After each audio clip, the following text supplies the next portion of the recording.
I went hiking last summer in a part of the country I'd never been before. It was a stretch of wilderness up north, mostly forest and low mountains, far from any towns. I had taken a week off work and wanted to get away from everything. No noise, no people, just quiet trails and open air. I found a route online that followed an old fire road for a few miles, then cut through a backcountry section and looped around to a lake. It didn't look difficult, and I figured I could finish it in a day.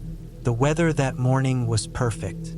Clear skies, cool breeze, the kind of calm that makes everything feel slower. I parked my car at a small dirt lot near the start of the trail. There were no other cars, which didn't surprise me since it wasn't a popular area. The ground was dry, and I could hear the crunch of gravel under my boots as I started walking. The first few miles were easy. The trees were tall and green, and sunlight filtered through in thin lines that shimmered across the dirt. After about an hour, I reached the point where the main trail split into smaller paths. The signposts were old and hard to read. The paint faded. One path went toward the lake. The other was marked as a fire access route. I decided to take the lake trail first and come back along the other. It seemed simple enough. As I went deeper, the trees grew closer together, the light dimmer. The ground was uneven with roots and small rocks, and I had to watch my step constantly. It felt good, though, being alone out there, surrounded by quiet. Every so often, I'd hear a bird call or the faint rustle of something in the brush. Around noon, I stopped near a fallen log to eat a snack. The air smelled like pine and dirt, and the only sound was the faint buzzing of insects. That's when I first noticed how still it had become. There was no breeze anymore, and even the birds had gone quiet. It wasn't immediately creepy, just strange. I brushed it off as me overthinking. After resting for a bit, I kept going. The trail narrowed until it was barely wide enough for one person. The dirt looked disturbed in places, fresh footprints, but not mine. They weren't deep enough to tell how old they were, but they looked recent. At first, I thought maybe another hiker had passed through earlier. But then I noticed the direction of the prints. They weren't all facing the same way. Some were turned sideways, others angled like whoever made them had been pacing around. I slowed down and kept my eyes on the ground, following the trail of prints. A few yards ahead, they veered off into the woods. I stood there for a moment, looking into the trees, but couldn't see anything past the thick branches. Something about it made me uneasy, so I decided to stick to the main path. The deeper I went, the more overgrown the trail became. Branches brushed against my arms, and tall grass covered parts of the dirt. Then I saw something odd. A piece of blue fabric caught on a bush. It looked like part of a jacket sleeve, torn and faded. I pulled it free and turned it over in my hand. The edges were frayed, and there was dried mud all over it. It wasn't new. I dropped it and kept walking, but that feeling of being watched wouldn't go away. After another hour, I reached a section of the trail that sloped sharply down toward a small clearing. I could see what looked like the remains of a campsite. Some rocks arranged in a circle, bits of trash, a crushed can. But something about it didn't feel right. The campsite didn't look abandoned naturally. It looked torn apart. The tent poles were snapped, fabric ripped, and gear scattered in every direction. I walked closer carefully. There were shoe prints in the dirt again, large ones and deeper this time. Some looked like boots, others barefoot. The more I looked, the more wrong it felt. The fire pit was cold, filled with ash and small pieces of metal that had melted. The ground around it had drag marks, like something heavy had been pulled away. I stood there for a while, trying to make sense of it. Maybe an animal had gotten into someone's camp. Maybe people had left in a hurry. But I couldn't shake the feeling that I shouldn't be there. I turned around and decided to head back early. As I started climbing back up the slope, I realized I couldn't hear anything again. No wind, no birds, no bugs, just the sound of my own breathing. Every step I took felt too loud. I tried to move faster, but the ground was slippery with loose dirt. My legs burned from climbing. At one point, I thought I heard something behind me. A short, sharp sound, like a branch snapping. I froze and turned around. Nothing moved. The trees stood still, quiet and empty. When I reached the top of the hill, I looked back one last time. The clearing was barely visible through the trees, but I could see something there. A dark shape near the broken tent. It wasn't moving, but it hadn't been there before. I stared at it for a few seconds before forcing myself to look away and keep walking. I tried to stay calm. I told myself it was just my mind playing tricks, shadows shifting in the light. But the feeling of being watched only got stronger. I didn't stop again. I walked faster, trying to remember the way back. The trail didn't look the same anymore. I passed the same landmarks, but they felt off, trees I didn't remember, turns that seemed steeper. After what felt like an hour, I finally reached the old fire road. Relief hit me hard, but it didn't last. The light was fading fast, and I realized how quiet the world had become again. Even out on the wider path, the silence followed me. The forest around me looked darker, heavier. About halfway back, I saw something that made my stomach twist. On the side of the trail, half buried in leaves, was a boot. It looked old but not weathered enough to have been there long. I crouched to look at it. Inside, there was a sock, still tucked in, stiff from dried mud. I didn't touch it. I just stood up and kept moving. The trail seemed longer on the way back. The more I walked, the darker it got. I finally took out my flashlight, the beam cutting through the gray light. Every so often, I'd swing it behind me, half expecting to see someone following, but it was always just trees.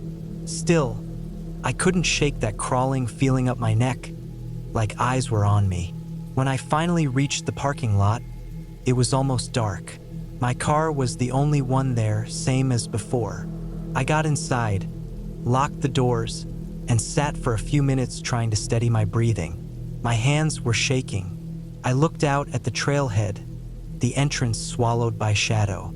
As I started the car, my headlights lit up part of the trail sign. For a moment, I thought I saw something move between the trees. A faint flicker of motion, like someone stepping just out of view. I didn't stop to look closer. I drove out fast, tires spitting gravel. When I got back to town, I stopped at a diner and sat there for almost an hour, just trying to calm down. I told myself I'd imagined most of it, that I just freaked myself out being alone. But a few days later, I couldn't stop thinking about that campsite. I looked up the area online, and buried deep in an old forum was a post from a few years back. It mentioned a missing person who had been camping in that same forest. The post said they never found him, only his campsite torn apart, with his gear scattered and his boots missing. That detail made my stomach sink. The boot I'd seen on the trail was the same type the missing person had been described wearing. I didn't go back there to check, and I never called anyone about it. I just stopped hiking alone after that. I don't know what happened in those woods, but every time I think about that broken camp and the dark shape I saw at the bottom of that hill, I feel the same cold dread crawl up my spine. I can still picture how still the air was, how it felt like the forest itself was holding its breath. Whatever had happened there, it hadn't ended long ago, and I was stupid enough to walk right into it. I went hiking alone one weekend last fall. Something I used to do often before that trip changed the way I see the outdoors completely. It wasn't supposed to be anything dangerous, just a long day hike on a trail I had never done before, somewhere in the northern part of the state. I had checked maps, packed my gear properly, told people where I was going. It was meant to be a quiet escape, some space to think, some fresh air, and maybe a few good photos before heading home. But what happened that day still makes me uneasy to think about. It was cold that morning, the kind of cold that bites your fingertips even through gloves.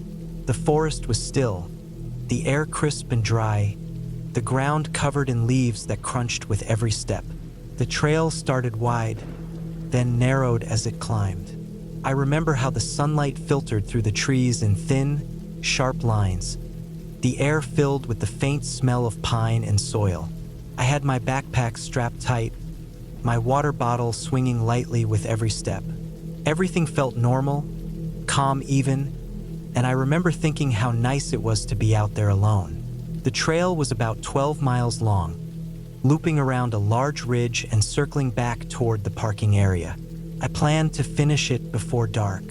The first few miles went smoothly. My boots were steady on the dirt, and my mind wandered with the rhythm of my steps. I could hear a few birds now and then, but otherwise it was quiet. No other hikers, no distant chatter, just the sound of wind moving through trees. About an hour in, I noticed something strange. There were footprints in the mud along the trail, fresh ones. I could tell they weren't mine. The treads were wider, deeper, and spaced unevenly, like whoever made them had been walking quickly, almost running. They pointed in the same direction I was going, but they veered off the path a few times, into the trees and then back again. I didn't think much of it at first. Probably just another hiker, maybe someone with a dog. But the weird part was, I never saw anyone ahead of me. The higher I went, the more the forest seemed to close in. The trees grew denser, the path narrower. The sound of wind faded, replaced by an odd kind of stillness. I stopped once to take a drink of water and realized I couldn't hear anything. Not even birds or insects, just dead silence. I remember how unnatural that felt, like the entire forest was holding its breath. I kept walking, trying to shake the unease. The trail curved along the ridge, and from there you could see far out over the valley. The air was cold enough to fog when I exhaled. My legs burned from the climb, and I decided to stop for lunch near a large rock that overlooked the drop. I set my pack down, sat, and tried to relax, but I couldn't stop glancing over my shoulder. At some point while I was eating, I noticed more footprints in the dirt just a few feet behind where I was sitting. They hadn't been there when I arrived. They were deeper this time, pressed sharply into the wet ground.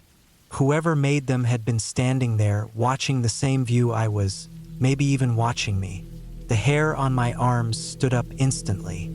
I looked around, scanning the trees, but everything was still again. I didn't hear anything, didn't see any movement. I decided to keep going. Sitting there started to feel wrong. The next few miles were downhill through thicker forest.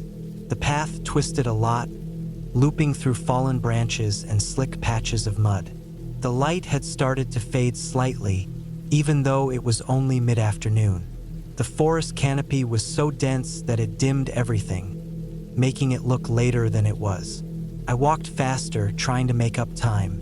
That's when I heard it. A single snap of a branch behind me. Not close, but loud enough to freeze me in place. I turned slowly, eyes scanning the narrow stretch of trail. Nothing, just trees and shadows. I listened for a while, heart pounding hard in my chest, but no more sounds came. I forced myself to keep moving.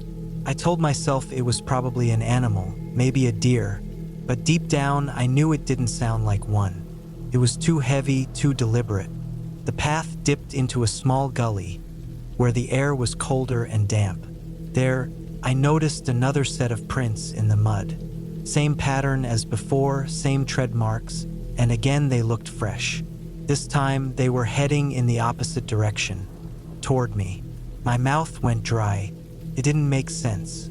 I hadn't passed anyone. That meant whoever it was had been walking behind me and turned around at some point. I don't know why, but that thought made my skin crawl. As I continued, I became hyper-aware of every noise, every rustle of leaves. My heartbeat felt too loud. The forest, once peaceful, now felt like it was closing in. The trail curved tightly through trees, and I started to feel trapped. No visibility beyond the next bend. No sound except my own footsteps. I started to notice small things that didn't add up. Broken branches at shoulder height, faint impressions of footprints leading off into the brush, and once, what looked like a piece of torn fabric caught on a low branch. I reached a fork in the trail around late afternoon. According to the map, both paths looped back to the parking lot, but one was shorter, though steeper. I didn't want to risk getting caught in the dark, so I took the shorter route. It led through thicker woods, the kind where sunlight barely touched the ground. The air felt heavier there, and every step echoed faintly. I glanced behind me every few minutes, expecting to see someone. Nothing. It started getting dark faster than I expected. The light vanished completely under the trees, and everything turned shades of gray and black. I grabbed my flashlight and clicked it on. The beam cut through the dark, but it didn't reach far. Every now and then, I'd swing it toward the trees just to make sure I was alone. That's when I saw them again. Footprints, this time almost alongside mine. Not exactly overlapping, but close enough that I couldn't tell if they'd been there before or if they were new. I started walking faster. My legs were sore, my chest tight, and I could feel panic creeping in. The flashlight beam jittered with every step. The silence was thick. No wind, no bugs, nothing but the sound of my boots crunching on leaves. Then, faintly, I heard something behind me again. Soft, slow footsteps, matching my pace. Every time I stopped, they stopped. When I started walking, they started too. I didn't turn around. Couldn't. My whole body felt like it was made of ice. I just kept walking faster, almost jogging now, my breathing loud in my ears. The trail started to slope upward again, and I recognized the last section from the map. I knew I was close to the trailhead. The thought of reaching my car felt like the only thing keeping me moving. By the time I saw the clearing, my heart was pounding so hard it hurt. The light from my flashlight bounced off the trees, and then finally, I saw the faint shape of the sign near the parking lot. I didn't look back once. I broke into a run, boots pounding against the dirt, breath burning my throat. When I reached the car, I threw my pack inside, got in, and locked the doors. I sat there for a long time, shaking, trying to slow my breathing. Before leaving, I looked once more toward the trail. My headlights cut through the edge of the trees. For a split second, I thought I saw movement, a faint shape just beyond the beam of light. Not close, but still there, still standing. I blinked, and it was gone. I drove off fast, not stopping until I reached the main road. The whole way home, I couldn't shake the feeling that something had followed me out of those woods. Not a ghost or anything supernatural, but something real. Someone real. Someone who'd been out there, walking those same trails, staying just far enough behind to never be seen. When I got home, I checked the bottom of my boots before taking them off. Mud was packed into the tread, but there was something else mixed in. Small fragments of leaves and something that looked like fabric fibers. I don't know if they came from the forest or from whoever was out there. I threw them away without thinking. I haven't gone hiking alone since that day. I still love the woods, but I can't walk a trail anymore without thinking about how silent it got that afternoon, how those prints kept showing up fresh when no one was there, and how close someone must have been for them to circle around me without ever making a sound. I'll never know who it was or why they were there, but I know they were real and they were watching me the whole time. I went hiking alone one weekend in late September. I had done solo hikes before, usually short trails close to home, but this time I wanted something a little more remote. There was a forest reserve a few hours out of town that had a trail system not many people used after summer ended. I thought it would be perfect, quiet, isolated, a good chance to clear my head. I packed a small backpack with water, a few protein bars, a flashlight, and my phone.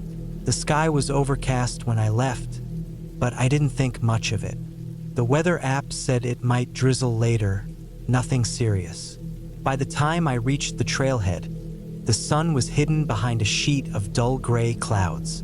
The air smelled like wet earth and pine, that heavy scent that comes right before rain. The parking lot was empty except for one pickup truck, old and dented, parked near the far corner.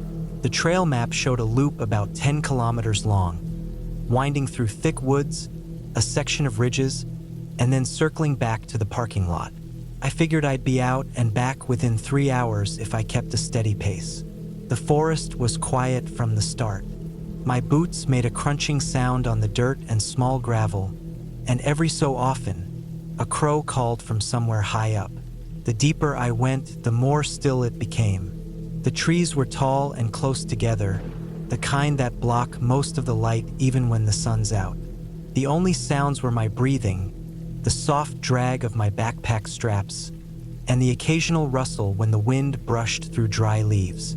About 2 hours in, I realized I hadn't seen any trail markers in a while. The painted signs that usually appear on trees every few hundred meters were missing. I slowed down, trying to spot one, but all the trees looked the same, tall, straight trunks with dark bark and little undergrowth. I took out my phone to check the GPS, but there was no signal at all. The blue dot on the map wouldn't load, and the screen froze for a few seconds before closing the app. I tried again, nothing. I thought about turning around, but I didn't want to panic. I'd been paying attention to the path, and it seemed easy enough to follow. It wasn't like I was wandering through untouched forest. There was a clear trail beneath my feet. Still, something about how quiet it was started to feel wrong. I couldn't hear any birds anymore. Even the wind had stopped. It was like the air itself was holding still. Another 20 minutes went by before I reached a section of the trail that split into two. There were no signs, no arrows, nothing to show which way was the main loop. Both paths looked the same, narrow dirt tracks curving into thick clusters of trees.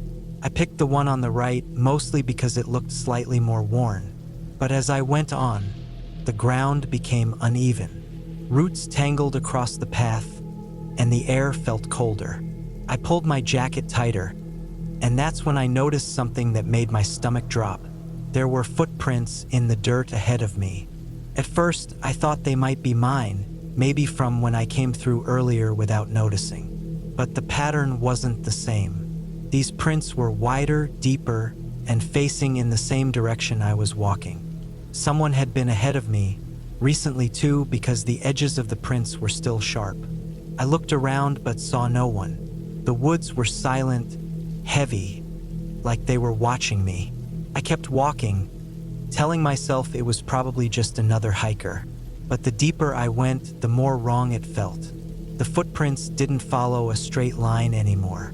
They drifted off the trail at points, then came back. Once or twice I saw a mark that looked like someone had slipped or stumbled, like they were drunk or injured. The ground also had patches where leaves had been brushed aside, like someone had dragged something heavy. At that point, I started to feel a dull thud in my chest with every step. The rational part of my mind was trying to explain it away. Maybe someone camping, maybe a hunter, but it didn't add up. Who would be dragging something on foot this far into the forest? After another stretch, I saw something lying near the edge of the trail. It was a red flannel shirt, half covered in mud, one sleeve torn clean off. The fabric was damp and cold when I picked it up. It didn't look old. There was no rot, no fading. It looked like it had been dropped maybe an hour ago. I put it back down and stood still for a long time, listening. I didn't hear anything, no footsteps, no movement, but I could feel that I wasn't alone anymore. I turned around and started walking back the way I came, faster this time. My heartbeat was loud in my ears, and every few steps, I looked behind me. The forest felt tighter, darker, like it was closing in. I just wanted to get back to the main trail to see the open section again. But when I finally reached the fork, I realized I couldn't remember which way I had come from. Both paths looked identical now. I picked the one that felt right and moved fast. The sky had darkened by then, and the first drops of rain began to fall. The ground grew slippery, and my boots sank slightly in the mud. Every sound made me jump, the snapping of a branch, the movement of leaves behind me. I kept imagining those footprints, that red shirt. Eventually, I saw a clearing ahead. For a moment, I felt relief wash over me. I thought I'd found the end of the trail, but when I stepped into the clearing, I froze. It wasn't the parking lot. It was a small, uneven space surrounded by trees, and in the middle was a pile of junk. Old tarps, broken branches, a rusted metal frame of something, maybe a tent or cart. Around it were scattered cans, some burned clothes, and a few plastic bottles. It looked like someone had been living there recently. The rain picked up, tapping on the leaves around me. I stood there, soaked, staring at the mess. There was a smell too, faint but sharp, like something rotting. I didn't want to find out what it was. I backed away slowly, my feet slipping in the mud. Every instinct told me to run, but I forced myself to move quietly. I didn't want to make noise. I kept walking until my legs started to burn. I didn't know which direction I was going anymore. The trail disappeared completely at one point, but I just kept moving through the trees. My clothes were soaked through, and the temperature was dropping fast. My phone battery was nearly dead, but when I tried again, the GPS finally caught a weak signal. The map loaded just enough to show a faint line that I thought was the highway. It was about 2 kilometers northeast. I aimed that way and pushed through branches and wet leaves until I finally saw headlights in the distance. I climbed a steep slope and stumbled out onto the side of the road, covered in mud, shaking and freezing. By the time I got back to my car, it was nearly dark. The parking lot was empty. The old pickup truck I'd seen earlier was gone. I sat there for a long time, trying to calm down, trying to process what I'd seen. The police checked later after I called it in, but they said they didn't find anything unusual, just some old camping junk and animal bones. I don't know what I walked into that day, but I know I wasn't imagining it. Someone had been out there living or hiding deep in those woods. And if I hadn't turned around when I did, I think I might have ended up as another pile of junk in that clearing, just another thing for the rain to wash away. I went hiking alone in early October, right when the weather starts turning cold but before the trails are fully covered in frost. I had been planning this trip for a few weeks, just a one-day hike to clear my head. I picked a trail I found online, a long, quiet loop that went through some backcountry forest and crossed a few ridgelines.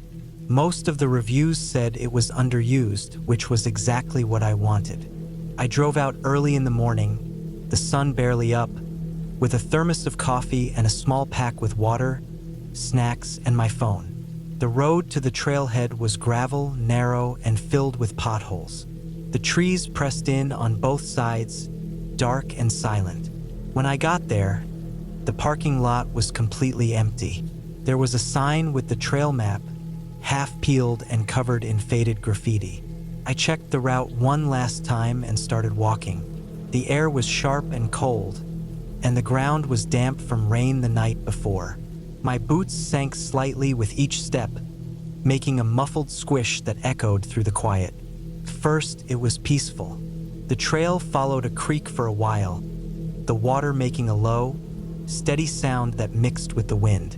The forest was thick, mostly pine, and the ground was covered in brown needles. Every so often, I'd see animal tracks, deer, maybe something smaller, but otherwise there were no signs of life. The deeper I went, the quieter it got. I could hear my own breathing and the faint creak of my backpack straps. After about an hour, I noticed how narrow the trail had become. Branches scraped against my sleeves, and the path was less defined. I figured it just wasn't maintained much. I wasn't worried. I had GPS on my phone and plenty of time. Still, there was something about that silence that felt heavier than normal. It wasn't peaceful anymore. It was like the forest had swallowed all sound. Even the wind seemed to die out. The sun was still out, but low enough that the trees blocked most of it, leaving everything in a cold shade. I started seeing small things that made me uneasy. A shredded piece of fabric caught on a branch. A single hiking pole stuck upright in the ground near a bend. Little things that didn't make sense. They looked like they had been there a while, maybe left behind by careless hikers, but they gave me a strange feeling that I couldn't shake. A little farther ahead, I came across a section of trail that sloped down sharply. The dirt was loose and slick, and I had to grab tree roots to keep steady. At the bottom, the ground flattened out into a wide area that looked like an old campsite. There were the remains of a fire pit, a few blackened rocks, and scattered bits of trash. A dented can, a broken lighter, a torn sleeping bag. I crouched to look closer, and that's when I noticed the sleeping bag had dark stains across it. They were old, dried into the fabric, but they looked a lot like blood. My first thought was that an animal had gotten into someone's camp. Maybe a deer had been dragged through, but the more I looked, the less sense it made. There were deep scuff marks in the dirt, like something or someone had been dragged. The trail leading out of the clearing looked disturbed too. The soil churned and uneven. I felt a tightening in my chest. I didn't want to admit it, but something bad had clearly happened there. I took a few steps back and looked around, expecting to see someone, but the forest was completely still. The air felt thick and colder than before. I decided it was time to turn around. As I started heading back, I noticed my phone had no signal. I wasn't surprised, it had cut out a while ago, but it made me move faster. The shadows stretched longer, and I could tell the sun was sinking. I didn't want to be out there after dark. I walked quickly, trying to retrace my steps, but the trail didn't look the same anymore. I'd been careful to remember landmarks, but everything blended together. Same trees, same rocks, same patches of moss. After 20 minutes, I realized I wasn't seeing anything familiar. The slope I climbed earlier wasn't where it should have been, and the creek I had followed was gone. I stopped, trying to calm down, but I could feel the panic creeping in. I told myself to just keep moving downhill. Water always ran toward lower ground, and the parking lot was near the creek. That was logical, but every time I thought I was heading the right way, the ground shifted again, the forest bending in directions that didn't make sense. The forest was starting to darken fast. I turned on my flashlight and kept moving, the beam cutting through the mist that had started to rise. The trees looked different in the light, taller, blacker, like they were leaning closer. Every so often, I thought I heard something behind me, a faint crunch or a branch snapping. Each time, I stopped and listened, but there was nothing. The silence came back, heavy and absolute. Then I saw something ahead, a shape between the trees. For a second, I thought it was another person. I froze, my light trembling in my hand. The shape didn't move. It was just a dark figure standing still. I took a cautious step closer and realized what it was. It was a mannequin torso, half buried in the dirt, its plastic surface scratched and weathered. Its hollow eyes stared blankly toward the trail. I didn't know what to think. Why would something like that be here, deep in the forest? I wanted to believe it had been dumped or used for target practice, but I couldn't make sense of it. I backed away, keeping my light on it until it disappeared into the trees. I walked faster now, nearly jogging, my breathing loud in the still air. Every sound I made echoed too much. My boots hitting the ground, my jacket rustling. It felt like the forest was alive and listening. After what felt like forever, I finally heard water again. I followed the sound and came out near a narrow stream. It wasn't the same creek I started by, but I didn't care. I followed it downstream, figuring it had to lead somewhere. The bank was slippery, and I had to grab at branches to stay upright. The rain started lightly, small drops tapping on the leaves above me. The smell of wet earth filled the air. Then, ahead of me, I saw something white on the ground. It looked like a plastic bag at first, but as I got closer, I realized it was a bone. A large one, maybe from a deer, maybe something else. There were more scattered around, pale against the dark mud. Some were clean, some still had bits of fur stuck to them. My flashlight shook as I scanned the area. There were too many for it to be a random animal carcass. It looked like something had been collecting them. I didn't stay to find out. I climbed up from the creek and started running. I didn't care about direction anymore. I just wanted out. The forest blurred around me, branches whipping my arms and face. I tripped twice, once hitting my knee hard enough to make me stumble. The flashlight flew out of my hand, landing in the mud. When I picked it up, the beam flickered weakly. Finally, through the trees, I saw a faint orange glow. I thought it was the setting sun at first, but when I got closer, I realized it was the reflection of my car's taillights. I somehow looped back to the parking lot. I had never felt so relieved in my life. I climbed into the car, locked the doors, and sat there for a while, shivering and soaked, trying to catch my breath. When I finally drove off, I kept glancing in the rearview mirror. The forest stretched endlessly behind me, black and silent. I went home and didn't tell anyone about what I'd found. Not the campsite, not the bones, not the mannequin. A few days later, I checked the local news out of curiosity. There was a short article about a missing hiker, last seen in the same area a month earlier. The search had been called off. I didn't call to report anything. Maybe I should have, but part of me didn't want to go back there, even in my mind. Whatever was in those woods, whatever kind of person had left those things behind, I didn't want to know more. I just knew I was lucky to make it out before the dark swallowed everything. I started that hike because I needed a quiet weekend to myself. No phone, no noise, no people. Just me and the trees. I drove out early Saturday morning to a trail I'd never tried before. One that wound deep through the foothills west of town. It wasn't one of those well-known ones with clear markers and crowds of day hikers. This one barely showed up on the maps. That was what I liked about it. Solitude. I packed light water, food, a small first aid kit, flashlight, and an old compass. My plan was to hike for a few hours, camp near a creek I'd seen marked on a topo map, and come back the next day. Simple enough. When I parked at the trailhead, there wasn't another car in sight. The air was cold but clean, and the sky had that flat, white look that makes it hard to tell what time of day it is. The first few miles were easy, soft dirt, pine needles underfoot, and long stretches of silence broken only by my own breathing and the occasional crow. The trees were spaced wide apart at first, sunlight dripping through. But the deeper I went, the denser everything got. The path started narrowing, the ground turned uneven, and every so often I'd have to duck under fallen branches or step over slick rocks. It was peaceful in that isolated kind of way. I didn't see anyone the entire morning. The sound of wind moving through the trees was the only thing that reminded me time was passing at all. Around noon, I stopped near a small clearing to eat. There was a faint trail cutting off to the right, but it didn't look like part of the main route.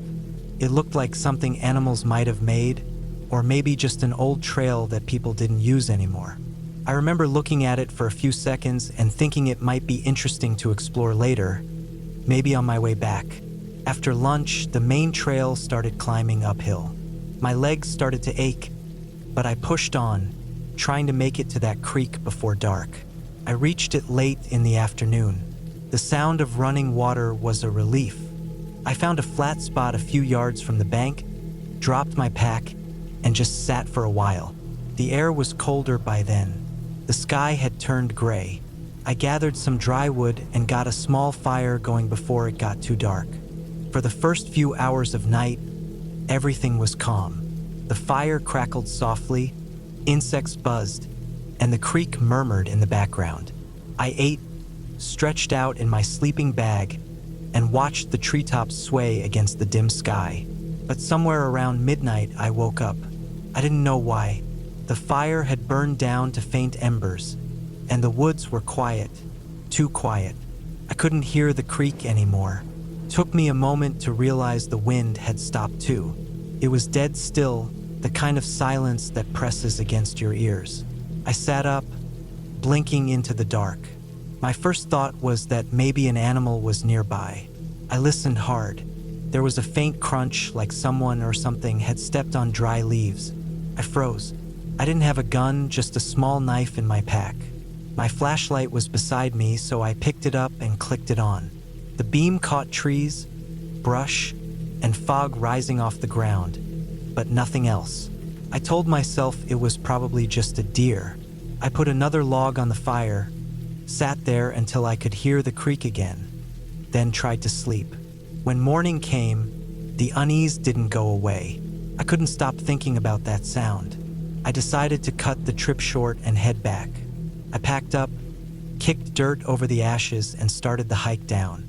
About an hour in, I reached that faint side trail I'd noticed the day before. Curiosity got the better of me. I figured I'd check it out for just a few minutes. The path was narrow, overgrown, and damp. The deeper I went, the more it felt wrong. It didn't open up to a view or another creek. It just twisted through darker and darker woods. I should have turned back sooner, but I kept going, thinking it might connect to the main trail again. Then I saw something odd. A pile of old metal barrels off to the side, half hidden under leaves and dirt. They were rusted and dented, the kind that might have held oil or chemicals. I went closer, and the smell hit me. Something sour, chemical, mixed with rot. One of the barrels had a torn plastic tarp over it. Underneath were animal bones, dozens of them, small ones, big ones, all mixed together. Some still had bits of dried fur clinging to them. It made my stomach twist. There were more piles nearby, all half buried, like someone had been dumping things there for years.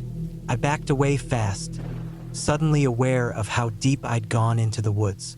The air felt heavier, colder. I turned to head back, but the trail didn't look the same anymore. The ground was uneven, the light dimmer. I walked in the direction I thought was right, but it kept leading me into thicker brush. My breathing started to quicken. I tried using the compass, but the needle twitched like it couldn't settle. For what felt like an hour, I kept walking, trying to find anything familiar. The woods were endless. Every few minutes I'd stop, thinking I heard something behind me. Soft crunches, like before. But when I turned, there was nothing. I started sweating even though it was cold. The thought of being lost out there overnight made my chest tighten. Then I saw a piece of trash on the ground, a torn grocery bag. I remembered seeing it near the start of that side trail. Relief washed over me. I followed that direction fast, and eventually the trees started to open up again. By the time I got back to the main trail, the sun was already low. I hadn't realized how long I'd been gone. My legs hurt, my throat was dry, and my hands were shaking. I pushed hard the rest of the way down, not even stopping for water. The whole time I felt like something was behind me. Every gust of wind sounded like footsteps. I didn't stop until I saw my car through the trees. When I got back to the parking area, there was another vehicle there. An old truck, parked crooked near the edge. It looked like it hadn't moved in a while. The windows were dirty, and there were empty plastic jugs in the back. I didn't think much of it until I noticed the smell, faint but familiar. The same sour, chemical smell I'd picked up near those barrels. I looked closer and saw a shovel in the bed of the truck, caked in dry mud. I felt that same twist in my stomach again. I got in my car and left fast, trying not to look in the mirror. The road out of there was long and empty, cutting through open fields. My hands were stiff on the wheel, and my heart didn't slow down until I saw the lights of the next town. Later that night, when I got home, I couldn't stop replaying it all. The barrels, the bones, the sound I'd heard at the creek. I started to wonder if maybe I hadn't been alone out there at all. If maybe whoever was dumping those remains had been nearby, watching. The thought stuck in my head worse than anything else.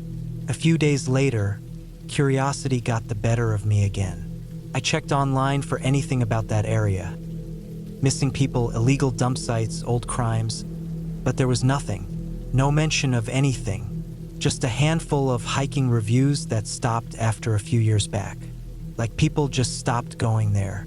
I deleted my photos from the trip and never went back. Even now, when I think about hiking alone, I get that same cold, crawling feeling in my chest. Because somewhere out there, deep in those woods, someone's still using that place for something they don't want found. And if I'd wandered just a little further that day, I don't think I would have made it back to the trail at all.